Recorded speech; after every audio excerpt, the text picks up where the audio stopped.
Kinaumagahan, saktong kakagising ko lang nang narinig ko ang sunod-sunod na pagtunog ng doorbell. Wala sa sariling napabangon ako at muli ding napahiga nang maramdaman ko na sobrang inaantok pa talaga ako. Ano ba in? Ang aga-aga pa. Sino ba iyang isturbo na iyan, naiinis kong bigkas? Wala sa sariling napasabunot ako sa sarili kong buhok at muling napabangon. Paano ba naman kasi, mukhang walang balak na tumigil ang kung sino ang nasa labas at panay ng pindot ng doorbell. Sadali. Sino ba iyan? Ang aga-aga pa naiinis kong bigkas. Wala na akong nagawa pa kundi ang basta na lang hablutin ang roba at isinuot iyon bago ako naglakad palabas ng kwarto. Diretso ako ng main door at pinindot ang gadget para makita kung sino ang nasa labas at ganoon na lang ang pagtataka ko nang makita ko ang presensya ni Lucian sa labas. Panay pa rin ang pindot nito sa doorbell butoon habang kitang-kita ko sa mukha nito ang pagkainip. Hindi ko tuloy mapigilan ang mapasimangot. Ano na naman kaya ang ginagawa ng lalaking ito? Bakit kay aga-aga niya? Akala ko ba wala nang pakialamanan pero ano itong ginagawa niya dito sa penthouse ng ganito kaaga? Wala talagang balak na tigilan ni Lucian ang kakapindot ng doorbell, kaya naman mabilis ko nang binuksan ang pintuan. Pagkabukas ko, nakasimangot akong tinitigan siya. Finally, nakangiti niyang wika sa akin. Hindi ko naman mapigilan ang mapataas ng kilay. Anong finally? Yitli, Mr. Ferrero, alam mo ba kung anong oras pa lang? Serisong tanong ko sa kanya. Really, anong oras pa lang ba? Kunot noong tanong niya sa akin. Pagkatapos noon, sinipat niya ako mula ulo hanggang paa sabay ngisi. Mukhang kakagising mo pa lang May muta ka pa bigkas niya at ganoon na lang ang gulat ko nagdumampi ang daliri niya sa gilid ng mata ko. Mula doon, ramdam ko ang pagtangal niya ng kung anong bagay sa gilid ng mga mata ko, kaya gulat akong napatitig sa kanya. Shit, muta iyon. Siya pa talaga ang nagtangal ng muta ko. Shocks, nakakahiya. Bakit ba ang aga mo, para mapagtakpan ang pagkapahiya ko, kunwari nagalit-galitan ako. Pagkatapos noon, dumistansya ako ng ilang hakbang sa kanya, at tuluyan na din naman siyang pumasok dito sa loob ng penthouse. Well, walang importanteng trabaho sa opisina, kaya naman balak kong tulungan kang maghakot ng gamit mo ngayong araw, nakangiti niyang sagot sa akin. Tama siya, ngayong araw ko hahakutin ang mga gamit ko galing kondo papunta dito penthouse, pero hindi ko naman ini-expect na ganito kaaga. Nag-movie marathon ako kagabi kaya puyat ako lalo na at balak kong sa hapon na maghakot. Pero matutulog pa ako reklamo ko sa kanya. Sa isang iglap, ang mataas na pader na namagitan sa aming dalawa ay para bang biglang naglaho. Mas lalong naging palagay ang loob ko sa kanya simula noong nakapag heart-to-heart talk kami kahapon. Ano ba ang ginawa mo kagabi at bakit ka puyat? Don't tell me iniisip mo ako kaya hindi ka nakatulog, natatawa niyang tanong sa akin. Hindi ko naman mapigilan ang mapaira. Ang kapal naman ng mukha mo para tanungin ako ng mga ganyang bagay. For your information, walang dahilan para isipin ka kaya stop dreaming, Mr. Ferrero, nakanguso kong sagot sa kanya. Isang malakas na pagtawa naman ang naging sagot niya sa akin, kaya wala sa sariling napatitig ako sa kanya. Minsan, napapaisip tuloy ako. Si Lucian ba talaga ang kaharap ko ngayon? Bakit ibang-iba na siya kumpara sa dati? Siguro nga nagbago na talaga siya. Hindi ganito kapalagay ang loob ko sa kanya kung hindi diba? Ako pa talaga ang makapal ang mukha, gayong ako itong nag-aalala sa iyo kung bakit ka napuyat. Well, hindi pa ako kumakain ng agahan. Ano nga pala ang makakain sa bahay na ito? Seryoso niyang tanong sa akin. Alanganin naman akong umiling. Wala pa. Ano ba ang pwedeng kainin dito gayong kagabi lang pa lang naman ako dito? Nakataas ang kilay na tanong ko sa kanya. Bakit? Pwede naman umorder ng online don't tell me na nagtitipid ka, nakangisi niyang tanong sa akin.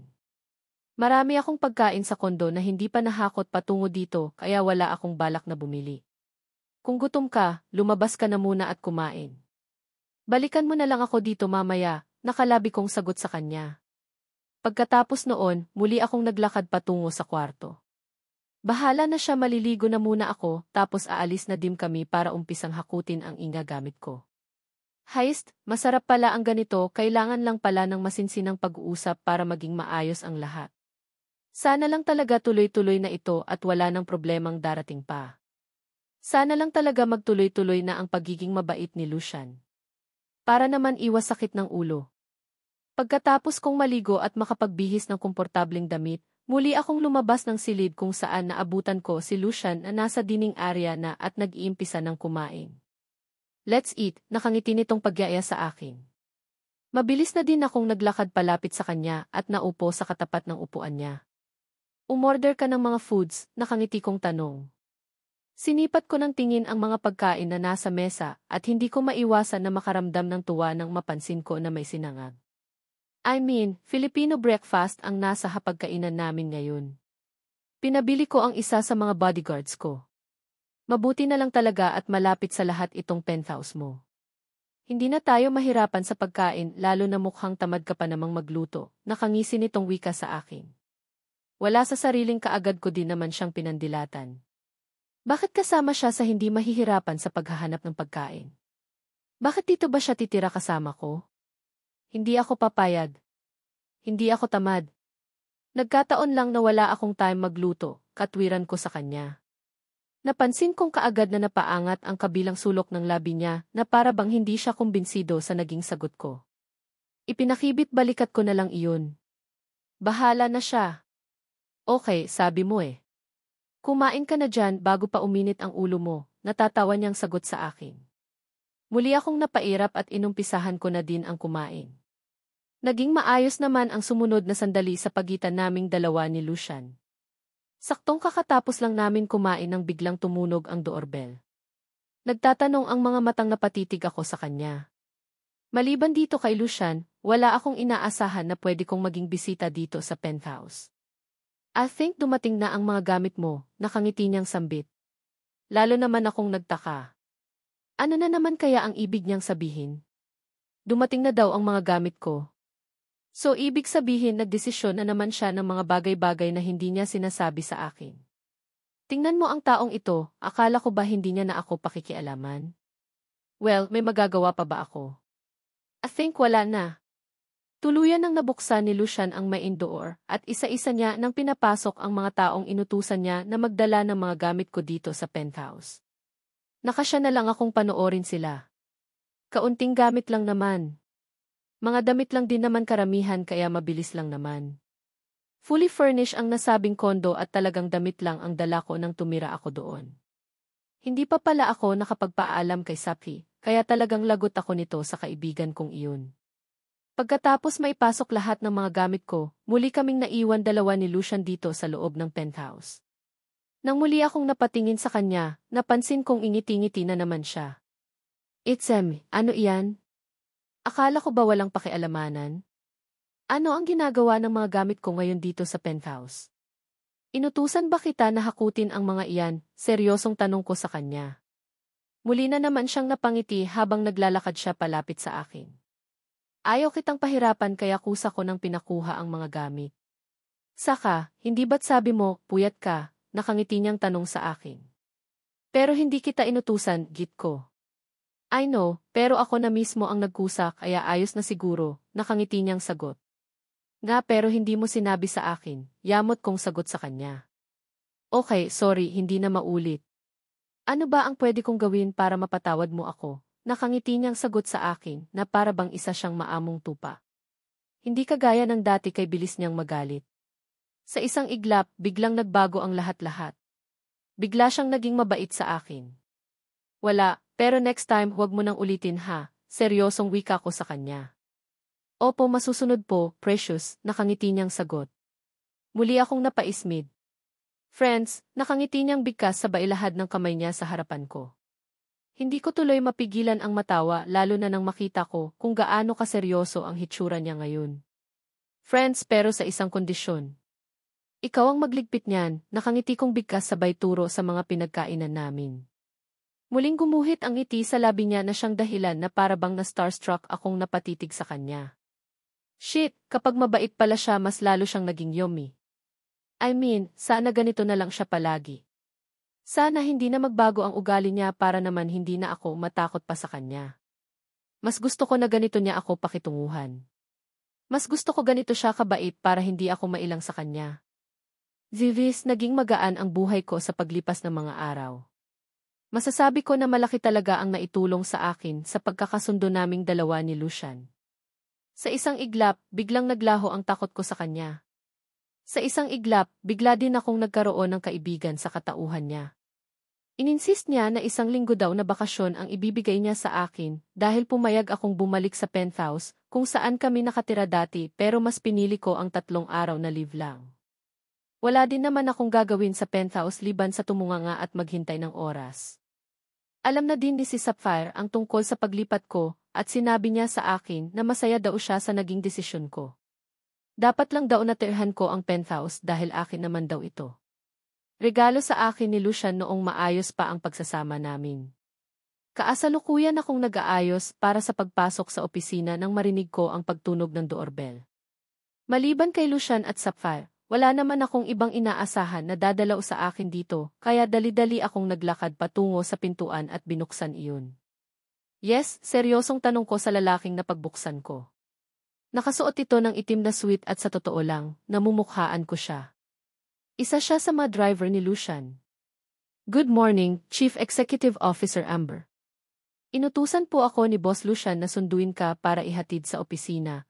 Wika nito sa akin na labis kong ikinagulat. Wala sa usapan namin ito ni Lucian. Pumayag ako na tumira dito sa penthouse pero hindi niya nabangit sa akin na kailangan niyang mag-utos ng tao para sunduin ako at ihatid sa work. Masyado naman na yata niya akong inispoil. Nasaan po si Lucian, nagtataka kong tanong. Gusto kong makasigurado bago ako sasama sa kanya. Baka mamaya nasa kots tapos sabay kaming papasok sa opisina. Yari na naman ako nito sa mga tsismosa kong mga ka-office mates. Maaga pong umalis kanina ng bahay si Boss Lucian, Chief Executive Officer Amber. May maaga siyang meeting kay Mr. F.A. sa Hotel de Ferrero. Inutusan niya po ako na sunduin kayo dahil bigla na lang bumubuhos ang ulan sa mga hindi inaasahang oras. Nag-aalala po si Boss Lucian na baka maabutan kayo ng ulan habang naghihintay ng masasakyan, nakangiti nitong paliwanag sa akin. Ganoon ba? Kung ganoon po, ready na ako. Alis na tayo, wika ko at muli akong pumasok sa loob ng penthouse para kunin ang handbag ko. Tama ang driver nitong si Lucian. Pagkalabas kasi ng sasakyan sa kalsada, napansin ko ang manakanakang pag-ulan. Mukhang masama talaga ang panahon at mabuti na lang din at naisipan ni Lucian na ipasundo ako. Mahirap pa naman mag-abang ng taxi sa mga ganitong panahon. Habang nasa biyahe, narinig ko ang pagtunog ng phone ko, kaya dali-dali kong sinagot iyon, lalo na nang mapansin ko na si Lucian ang tumatawag. Yes, Mr. Ferrero, nakangiti kong sagot. Ilang araw na nakakausap ko siya na para bang isa kaming magkaibigan, tuluyan nang naging palagay ang loob ko sa kanya. Wala na ang boundaries bagkos parang normal na lang sa aming dalawa ang mag-usap ng ganito kakasual.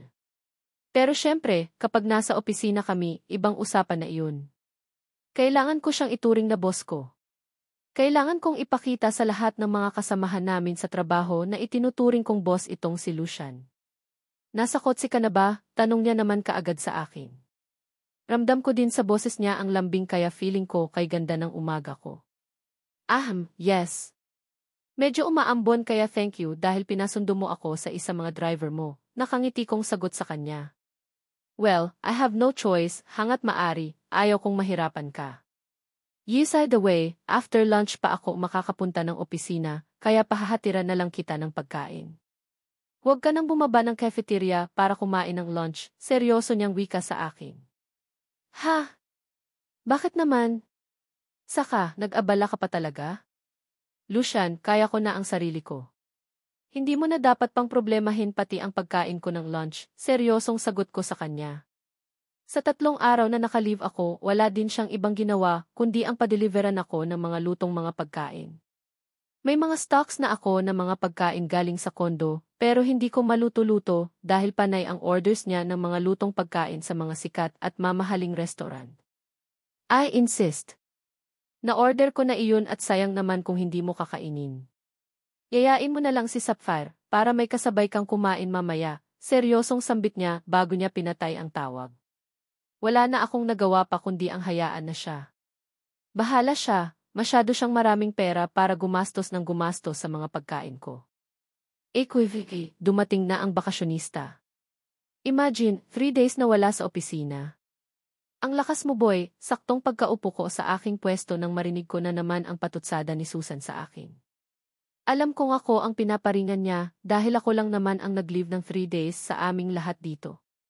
Naglipat ako ng tirahan at nagpaalam ako sa EUC na magli-leave ako at pinayagan nila ako, kaya wala naman sigurong problema iyon, 'di ba? Sagot ko din naman kaagad.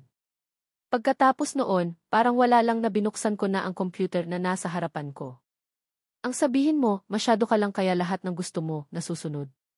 Sa bagay, garida pala ng puhunan mo para makuha mo lahat ng gusto mo, sabat naman ni Anne. Ang laki na talaga ng inggit nila sa akin. Grabe ang mga ito. Hindi inaano pero parang gusto nilang ubusin ang pasensya ko. Tama na nga iyan. Ano ba kayo, bakit si Amber na lang ang palagi niyong nakikita? Hindi niya kasalanan kung na-approved ang leave niya. Kung gusto niyo din mag-leave, mag-file din kayo. Malay niyo naman, ma-approve din kayo, sabat naman ni Sapphire na ikinangiti ko. Mabuti na lang talaga at may natira pang isang Sapphire na willing akong ipagtanggol eh. Kung hindi, nako, lagot ako nito.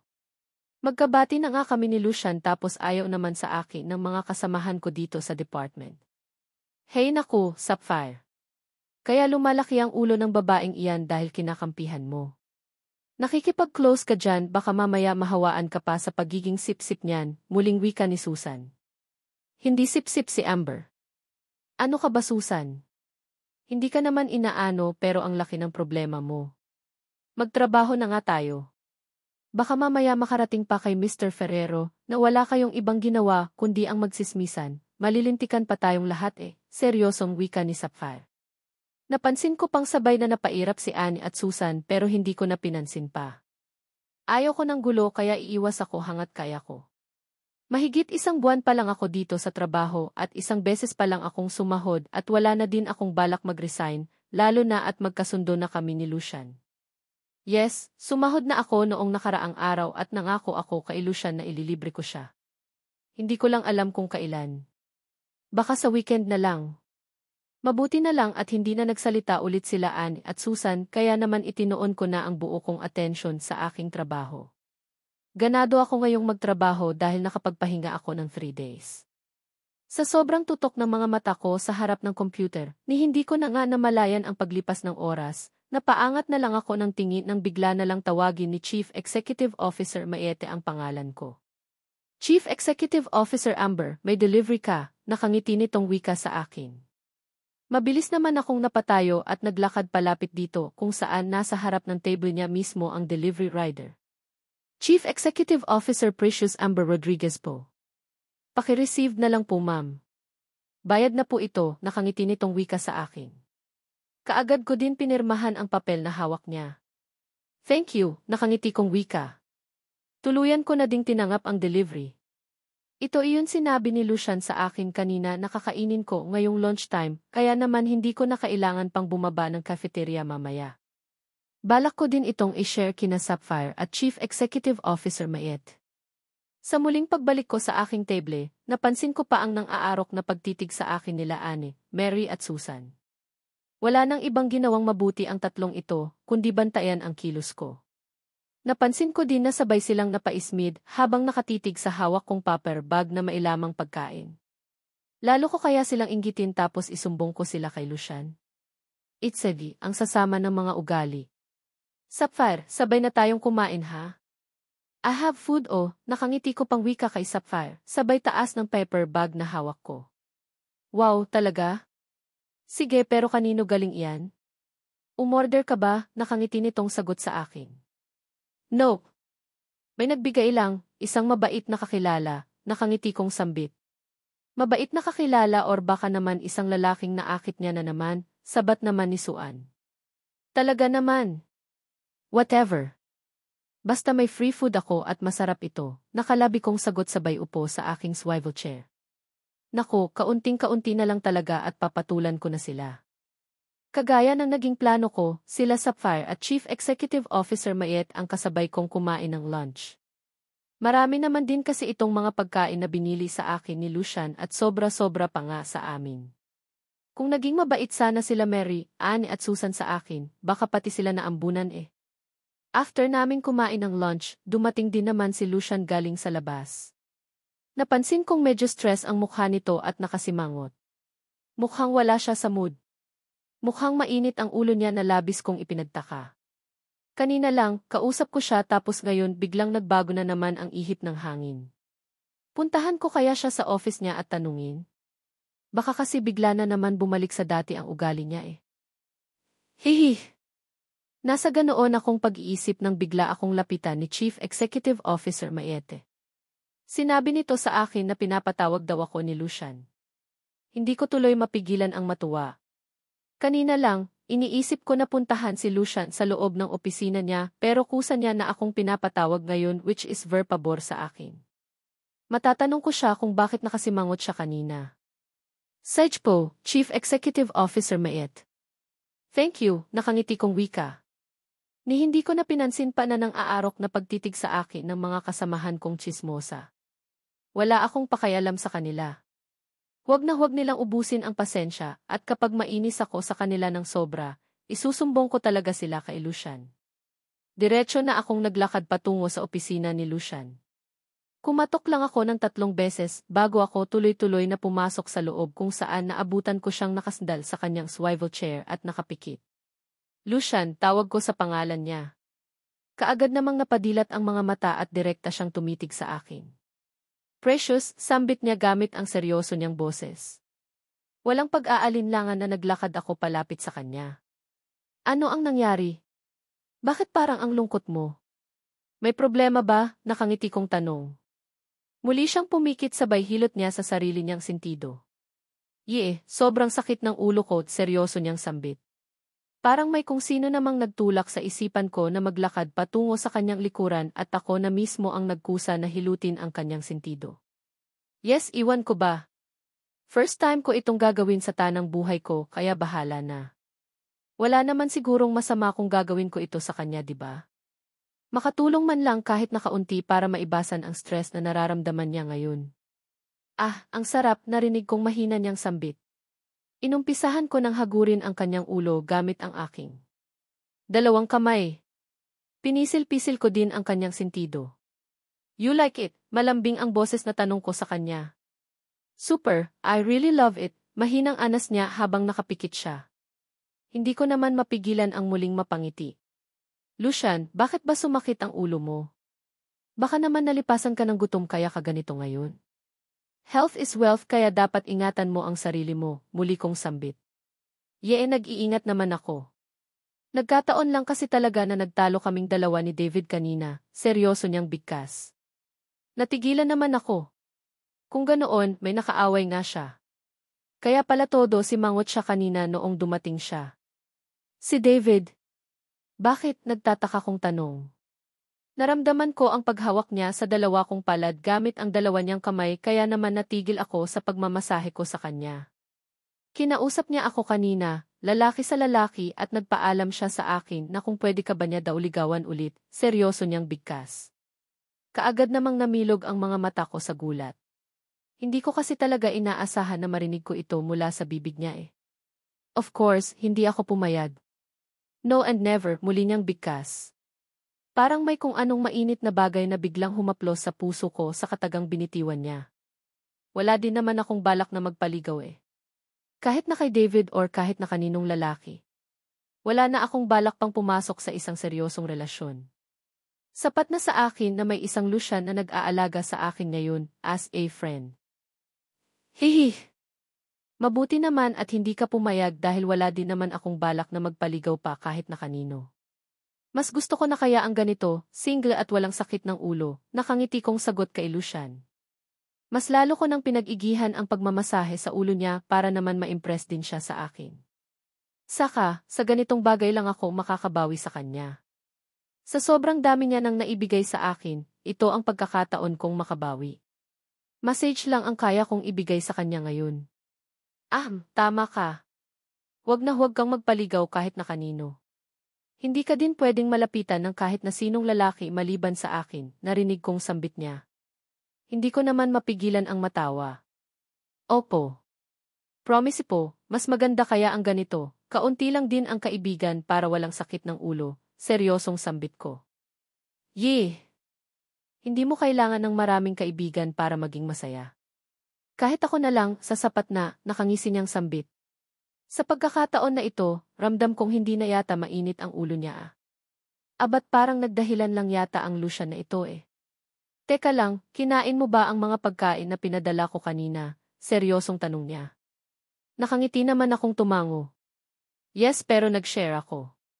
Kina Sapphire at Chief Executive Officer Mayet, nakangiting sagot ko. Good. At least may kasama ka kanina. Next time, kapag may biglaan akong meeting, isasama na kita, muli niyang bigkas. Wala sa sariling napahinto ako ipagmamasahe sa kanyang ulo at mabilis na humarap sa kanya. No. Hindi pwede. Mas lalo akong matsismis dyan sa gagawin mong iyan eh. Reklamo ko sa kanya. Napansin kong kunot noon niya akong tinititigan. What? Tsismis? What do you mean? Salubong ang kilay na tanong niya sa akin. Pilit naman akong ngumiti. Wala. Hihi. Wala. Nagbibiro lang ako, natatawa kong sambit. Pagkatapos noon, inukupa ko ang upuan na nasa harap ng table niya, sabay patong ng kamay ko sa ibabaw ng table. Akala ko kung ano na eh. Kung may problema, huwag kang mag-atubili na sabihin sa akin. Hindi ko pinapayagan ang kahit na sino na ibuli ka, seryosong sambit niya. Nakangiti naman akong tumango. Opo. Malakas po ako sa inyo, kaya walang dahilan para ilihim ko sa iyo ang mga ganyang bagay, nakangiti kong sagot sa kanya. Isa pa, wala din akong balak na magpabuli kahit na kanino no. Abat sa sobrang lakas ko sa iyo, tanga na lang ako kung hindi ko papatulan ang mga taong gusto akong ibuli, dagdag ko pa. Mabuti at alam mo iyan.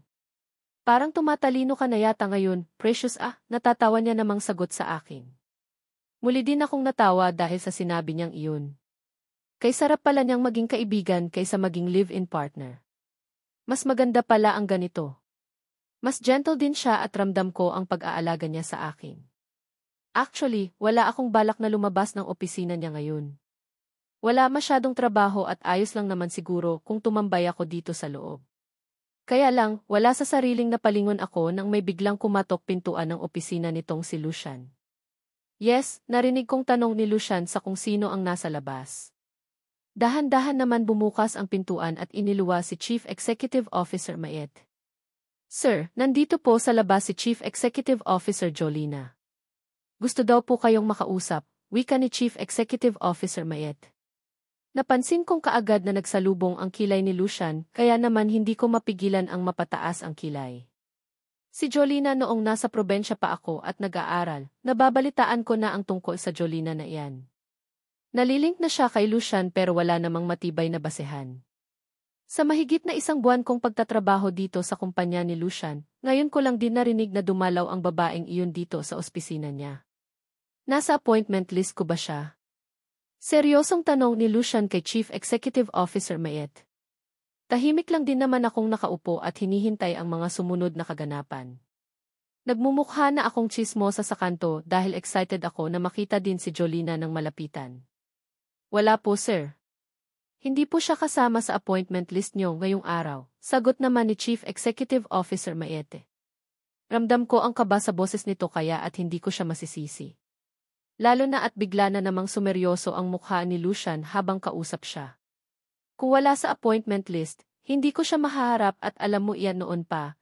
Chief Executive Officer Mayet, sa pakakataon na ito, mataas na ang boses ni Lucian. Hindi ko tuloy mapigilan ang mapangiwi. Bubuga na naman yata ng apoy ang dragon eh. Heist, dahil kay Jolina, mukhang kay bilis nagbago ng mood niya samantalang ayos naman siya kanina. Sorry po, sir. Pasensya na po, sagot naman kaagad ni Chief Executive Officer Mayet at mabilis na itong nagpaalam. Mabilis ang hakbang na naglakad ito palabas ng opisina. Samantalang, kaagad namang dinampot ni Lucian ang telephone na nasa harapan niya at may tinawagan. Next time, huwag na huwag kayong magpaakyat ng kahit na sino sa opisina ko without any coordination of the secretary.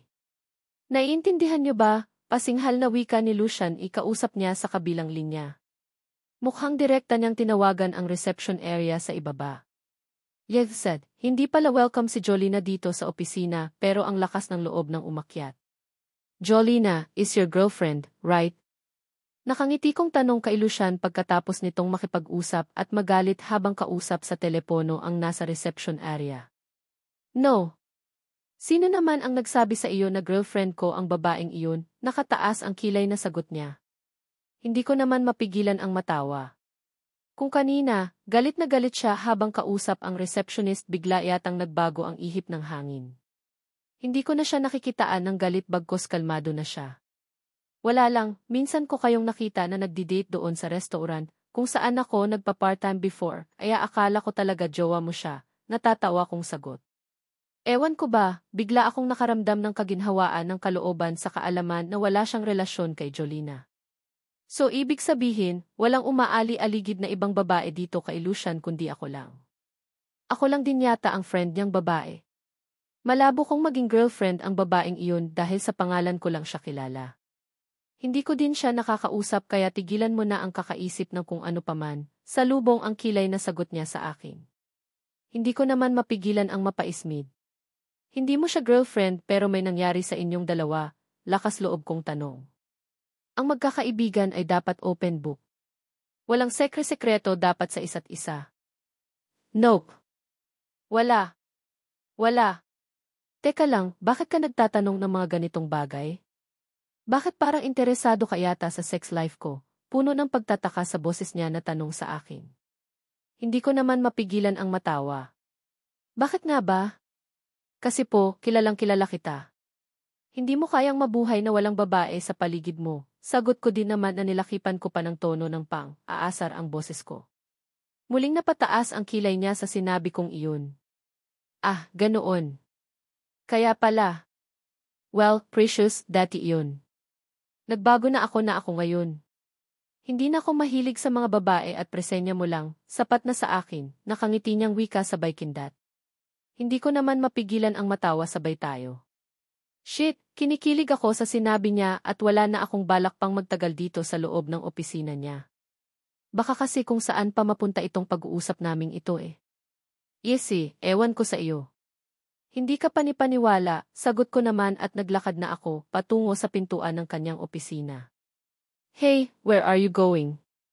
Don't tell me na lalabas ka na kaagad, nakataas ang kilay na tanong niya. Muli na naman akong natawa. At ano naman ang gagawin ko dito sa loob ng opisina, Mr. Ferrero? Hindi ako pwedeng tumambay dito maghapon dahil baka kung ano ang isipin ng mga kasamahan ko. Baka mamaya laman na ako ng chismis sa buong paligid dahil dito ako nakatambay sa loob ng office mo, nakalabi kong sagot sa kanya. To hell that chismis. Ako ang boss kaya ako ang masusunod. Now, sit down. Dito ka lang sa loob ng opisina ko, seryosong wika niya. Muli akong umiling. Sorry boss, lalabas na ako. Ayaw kong maging unfair sa mga kasamahan ko. Saka ayaw ko din malugi ang kumpanya mo dahil sa akin. Imagine, dito lang ako sa loob ng ospina mo na walang ginagawa. Abat masyado naman yata akong siniswerte noon, mahaba kong litanya. Kaagad naman siyang napailing. Whatever. Wala akong ibibigay na work sa iyo, kaya wala ka din namang gagawin eh. Stay here.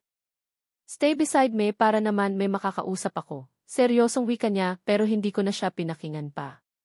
Diretso ko nang binuksan ang pintuan ng kanyang opisina, kumaway sa kanya bago tuluyang lumabas. Bago ko na isara ang pintuan, tinawag niya pa ang pangalan ko pero hindi ko na pinakingan pa. Ngingiti-ngiti akong naglakad patungo sa aking table kung saan bago ako naupo. Nahuli ko pang tulala na nakatingin sa akin ang mga kasamahan kong mga tsismosa. Amber, ayos ka lang ba? Balita namin, galit daw si Mr. Ferrero. Pati yata si Chief Executive Officer Maiet na sigawan kani-kanina lang, si Sapphire ang unang nagsalita. Ha? Nga mainit ang ulo ni Sir. Pati nga ang taga-reception area na pagalitan eh. Paano ba naman kasi, pinaakyat nila si Jolina dito sa taas without the knowledge ni Chief Executive Officer Maiet. Ayun, damay-damay sila. Mainit pa naman ang ulo ni Sir, nakangiti ko ding sagot. Muli akong napatingin sa tatlong babaeng mainit din ang ulo sa akin at huling-huli ko kung paano nila ako titigan. Na para bang may mali sa akin. Ako din napagalitan. Heist, parang gusto ko nang ang mag-resign eh. Hindi ko na kaya ang ugali ng boss natin. Basta na lang nagagalit na walang dahilan, muli kong bigkas pero sa pakakataon na ito, nilakipan ko na ng lungkot ang boses ko. Naku, wag naman. Hindi ba't nasabi na ni Chief Executive Officer Maiet na kapag pagalitan is boss, ipasok sa isang tainga at ilabas sa kabila, sagot ulit ni Sapphire sa akin. Nga pero hindi ko na kaya. Hirap na ako di. Muli kong sagot. Kailangan kong galingan ang pagdadrama para hindi ako kaingitan ng mga kasama ko. Paano na lang kaya kung malaman nila na wala akong ibang ginawa sa loob ng opisina ni Lucian, kundi ang maupo at makipagkwentuhan lang. Tiyak akong tataas ang kilay nila. Chief Executive Officer Precious, in EV office. Now, ganado na sana akong umakting nang biglang lumabas si Lucian at malakas ang boses na tinawag ang pangalan ko. Narinig ko pa nga ang malakas na pagsinghap ng mga kasamahan na palatadaan na nagulat din sila sa biglang paglabas ni Lucian sa lungga niya. Pigil ko tuloy ang matawa. Chief Executive Officer Precious, do you hear me? In EV office. Now, muling wika ni Lucian gamit ang maotoridad niyang boses na siyang naging dahilan kaya kanya-kanyang bisibisihan ang mga kasamahan ko sa harap ng computer nila. Ni ang paglingon kay Lucian ay hindi na nila kayang gawin. Bigla din tumahimik ang buong paligid kaya naman hindi ko mapigilan ang mapasimangot na napatingin kay Lucian na noon ay nakatayo pa rin sa may pintuan ng kanyang opisina at nakahalukip-kip na nakatitig sa akin. May tatapusin pa po akong trabaho, sir. Pwede po bang mamaya na lang, sagot ko din naman kaagad. Kapag hindi ka pa tumayo dyan, sisisantehin ko lahat ng mga kasama mo, seryoso niyang wika. Nasabing iyon ni Lucian, sabay-sabay silang napatingin sa akin, kaya pigil ko ang sarili kong matawa. Kaagad na din naman akong napatayo. Actually, wala naman talaga akong gagawin. Kunwari lang naman iyon para naman hindi ako pag-isipan ng hindi maganda ng mga kasamahan ko. Ayaw kong isipin nila na may favoritism ang boss namin at ako iyon. Kaswal akong naglakad patungo kay Lucian na noon ay nagmamadali ng pumasok sa loob ng kanyang opisina. Ano kaya ng problema ng lalaking iyon? Ang lakas ng tupak ha. Amber, pumasok ka na. Bakit ang init ng ulo ni boss? Ang dami niya nang napagalitan ngayong araw kaya umayos ka. Madadamay pa kami niyan narinig kong anga ni Susan. Natigil ako sa paghakbang at seryoso siyang hinarap. Kung gusto mo, ikaw ang pumasok sa loob. Gawin mo ang lahat para lumamig ang ulo ni boss tutal naman mukha kang magaling nakaingos kong wika. Ngayong nila subukan kung gaano sila katapang. Ngayon nila ipakita sa akin kung gaano sila kaastig. Takot naman pala mawala ng trabaho tapos kapag makatsismis at makadedma sa akin, wagas. Ikaw ang tinatawag ni boss, kaya ikaw ang dapat na pumunta sa kanya. Baka naman kasi palpak ka kaya mainit ni boss sa iyo, nakaingos na sagot ni Susan sa akin. Hindi pa rin papigil ang bruha. Sa bununtan ko kaya total naman malakas ako kay Lucian. Kung sakaling manabunot ako ng kasamahan ko sa trabaho, hindi naman siguro ako sisisantihin ni Lucian Friends na kaya kami at inaalagaan niya ako ngayon. Nagbago na ang isip ko. Ikaw na lang ang pumunta kay boss, Susan. Tutal naman mukhang ang galing-galing mo, nakasimangot kong wika. Ano ba? Kanina pa naghihintay si boss sa iyo. Bakit ba ang arte mo? Puntahan mo na kasi siya, si Ann naman ang sumagot. Ayaw ko. Ayos na sa akin ang masisante sa work na ito. Hindi ko din naman feel ang environment kaya bukas na bukas din maghahanap na ako ng ibang trabaho. Seryoso kong bigkas at muling naupo. Ano ba ang ginagawa mo, Amber?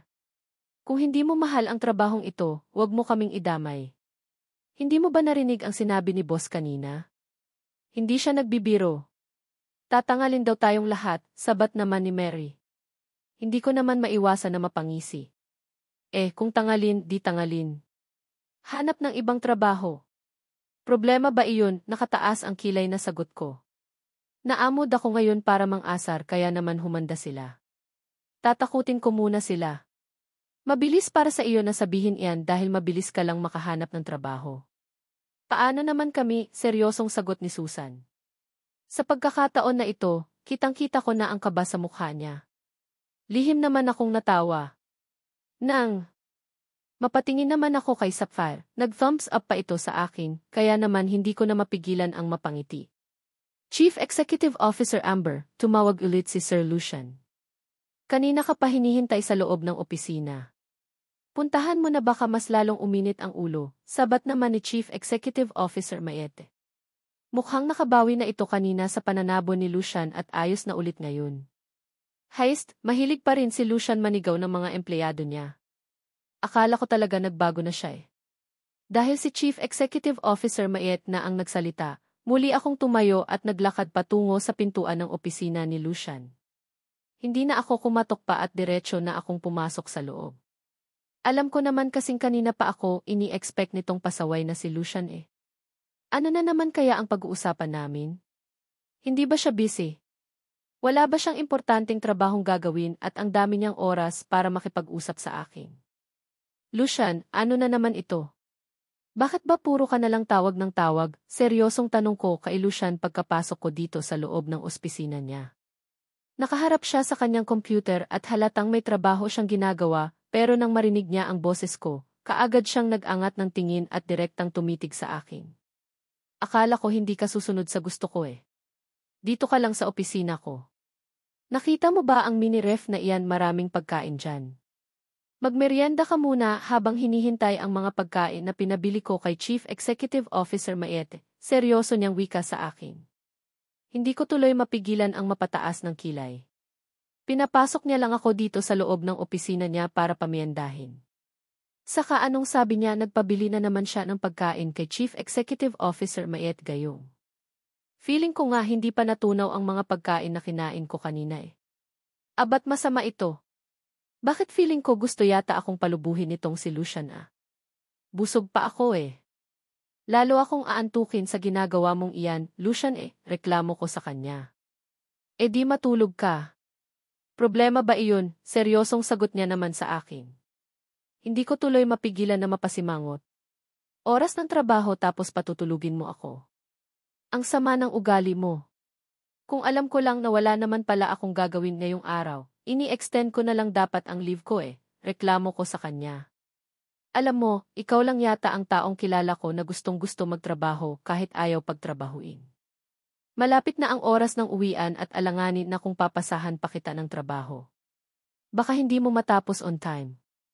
Ayaw mo naman siguro mag-overtime, di ba? Seryosong tanong niya sa akin. Kaagad naman akong umiling. Ayaw ko talaga. Uwi ako ng maaga ngayon. Gusto kong tapusin ang pelikula na pinapanood ko kagabi, kaya hindi ako pwedeng mag-overtime ngayong araw, nakalabi kong sagot sa kanya. Sundin mo ang sinabi ko kanina lang. Dito ka lang sa loob ng office ko, hintayin mong matapos ang oras ng work para makauwi na, nakangiti niyang sagot sa akin. Okay, sabi mo eh. Basta, walang kaltas sa sahod ito ha, seryosong sagot ko. Kaagad naman siyang tumango. Walang kaltas sa sahod. Ako ang bahala sa iyo. Malakas ka sa akin eh. Nakangiti niyang sagot, kaya naman kaagad akong naglakad patungo sa mahabang sofa na nandito lang din sa loob ng opisina niya at naupo. Doon ka sa secret room para makatulog ka. Don't worry, wala akong balak na gapangin ka kaya wala kang dapat na ipag-aalala, natatawa niyang muling sambit. Hindi ko naman mapigilan ang mapangiwi dahil sa sinabi niya. Parang hindi sige kung makapagsalita ng mga ganitong bagay eh. Dito na lang ako, sagot ko sa kanya. Maistorbo ka kapag may bigla ang dumating na bisita. Tatapusin ko lang itong work ko, tapos aalis din naman kaagad tayo, kaya doon ka na sa secret room magpahinga, nakangiti niyang sagot sa akin. Bakit, saan tayo pupunta? Seryosong tanong ko. Bahay nila lolo at lola. Doon tayo kakain ng dinner, kaya ihanda mo ang sarili mo, nakangiti niyang sagot sa akin. Kaagad namang namilog ang mga mata ko sa gulat. What? Bakit doon? Saka, bakit kasama ako? Seryosong tanong ko. Bakit, bawal ba? Ikaw lang ang pwede kong isama doon, kaya walang dahilan para tangihan mo ako. Sige na, pahinga ka na muna. Gigisingin na lang kita mamaya kapag alis na tayo, nakangiti niyang sagot sa akin. It's sis, kaya pala ayaw mo akong patrabahuin, may iba ka palang balak eh. Bahala ka na nga, nakasimangot kong wika at kaagad nang naglakad patungo sa secret door na sinasabi niya. Dahil gusto ng Lucian na ito na magpahinga daw ako, magpapahinga talaga ako. Bahala na kung wala akong matinong trabaho na natapos ngayon, tutal, siya ang boss kaya dapat kong sundin ang kung ano ang nais niya. Ayaw ko pa noon, present ako dito sa kumpanya tapos wala naman akong ginagawa. Ibang klase din pala magmahal ng kaibigan itong si Lucian. Parang katulad lang sa dati parang kagaya lang ang setup namin ngayon noong mga panahon na magka-live-in pa kami. Habang oras kasi ng trabaho noon, hinahayaan niya akong matulog dito sa secret room niya. Pagkatapos magigising na lang ako minsan na minumukbang niya ang perlas ko. Sa naisip kong iyon, wala sa sariling napahinto ako sa paghakbang. Parang gusto ko tuloy iuntog ang ulo ko sa mga naisip ko. Ano ba? Bakit ba naisip ko ang tungkol sa nakaraan namin? Gosh, iba naman ang noon at iba ang ngayon? Bakit ba ang tungkol sa mukbang ang biglang pumasok sa isipan ko? Ang laswa ko. Ang laswa ng takto ng utak ko. Nakakahiya. Hindi naman ako nakatulog dahil kung ano-ano na lang ang pumapasok sa isipan ko habang nandito ako sa secret room ni Lucian. Hindi talaga ako comfortable lalo na at saksi itong secret room sa mga ginagawa namin ni Lucian dati. Halos 1 oras din akong nagstay dito sa loob ng secret room bago ako nagpasyang lumabas na. Kaya lang, akmang lalabas na sana ako nang matigilan ako dahil narinig kong may kausap si Lucian. Familiar sa akin ang boses ng kausap niya ngayon, kaya muli kong isinara ang pintuan at nag-iwan lang ng kaunting awang para marinig ko ang kung anuman ang mga pinag-uusapan nila. Get lost. Hindi ba't sinabi ko sa iyo na huwag ka nang pumunta dito sa opisina ko? Hindi ka ba talaga titigil, David? Halata ang galit sa boses ni Lucian habang sinasabi ang katagang iyon. Sabihin mo sa akin kung nasaan si Amber para tumigil na ako, Uncle. Ano ba kailan mo ba matatangap sa sarili mo na mahal ko si Amber? Seryosong sagot naman ni David. Hindi ko tuloy mapigilan ang mapasinghap. Lalo na at mukhang ako yata ang topic nila. As don't care about your feelings, David. Hindi na pwede sa iyo si Precious kaya tumigil ka na. Tigilan mo na siya Seryosong sagot naman ni Lucian dito. At sino ang bagay kay Amber? Ikaw, Uncle. Pagkatapos ng lahat-lahat na ginawa sa kanya noon, balak mo na naman bang itali siya sa iyo? Balak mo na naman ba siyang ituring na isang bagay na pag-aari mo? Seryosong sagot naman ni David dito. Shut up! Sino ka para sabihin sa akin ang bagay na iyan? Ha? Galit na sigaw ni Lucian kasabay ng paghampas gamit ng kanyang kamay sa table nito. Sa boses nito halatang nasagad ni David ang pasensya nito. Nagsasabi lang ako ng totoo, Uncle. Tigilan mo na si Amber. Hindi mo siya pwedeng itago sa akin. Bakit ba ganyan ka? Bakit mo idinadaan ang lahat sa dahas? Bakit hindi mo hayaan si Amber na magdesisyon ng sarili niya? Hayaan mo siyang pumili. Huwag mo siyang itago sa akin or kahit na kanino, galit na wika din ni David. Ayaw niya din talagang patalo kaya hindi ko tuloy mapigilan ang makaramdam ng kaba. Ayaw ko silang mag-away or magkasikatan dahil sa akin. Pero ano ba ang pwedeng gawin? Lalabas ba ako para awatin sila? Heist, kay hirap magdesisyon. Hindi ko siya itinatago. Hindi ko din hinaharaas si Precious. Aware din ako sa mga pagkakamali na nagawa ko sa kanya noon, kaya hindi mo na kailangan pang ipaalala sa akin ang isang nakaraan na labis kong pinagsisisihan. Ngayon, kung wala ka ng iba pang sasabihin, umalis ka na. Seryoso pero puno ng panganib ang tono ng boses ni Lucian habang sinasabi ang katagang iyon. No, Uncle. Hindi ako aalis hanggat hindi mo inilalabas si Amber. Gusto ko siyang makita. Hayaan mong makausap ko siya. Huwag mo naman sana siyang kontrolin at huwag mo siyang gawing bilango para lang masunod ang nais mo. Galit na sigaw din pabalik ni David. Matapang din talaga. Ayaw din paawat. Pwede mong kunin sa akin lahat ng naibigay mo pero hindi ako susuko hanggat hindi maging akin ulit si Amber. Kukunin ko siya sa iyo, Uncle. Gagawin ko ang lahat para matutunan niya ulit akong mahalin. Kagaya ng dati mahal ko siya. Mahal na mahal ko siya at sana huwag ikaw ang maging hadlang ng lahat-lahat. Seryosong wika ni David. Kasunod noon, katahimikan ang bumaha sa buong paligid. Hindi na sumagot pa si Lucian pero ramdam ko pa rin ang tensyon sa buong paligid. Alam kong nandito pa rin sa loob ng opisina si David dahil hindi ko pa naririnig na bumukas at sumara ang pintuan ng opisina. Well, hindi naman nagtagal ang katahimikan sa buong paligid dahil narinig kong muling nagsalita si Lucian. Sa pagkakataon na ito, mahinahon na ito na labis kong ipinagpasalamat. Okay, fine. Gawin mo ang lahat ng gusto mong gawin. Pero isa lang ang sinisigurado ko sa iyo, David. Hindi ko siya isusuko sa iyo. Kung mahalaga sa puso mo si Precious, ganoon din ako sa kanya at ipaglalaban ko siya. Makasarili na kung sa makasarili pero hindi ko hahayaan na makalapit ka sa kanya, seryosong wika ni Lucian dito. Hindi ko tuloy malaman kung ano ang mararamdaman ko sa sinabi niya ngayon. Gosh, talaga bang pinag-aagawan nila ako? Edi ang haba pala ng hair ko ngayon?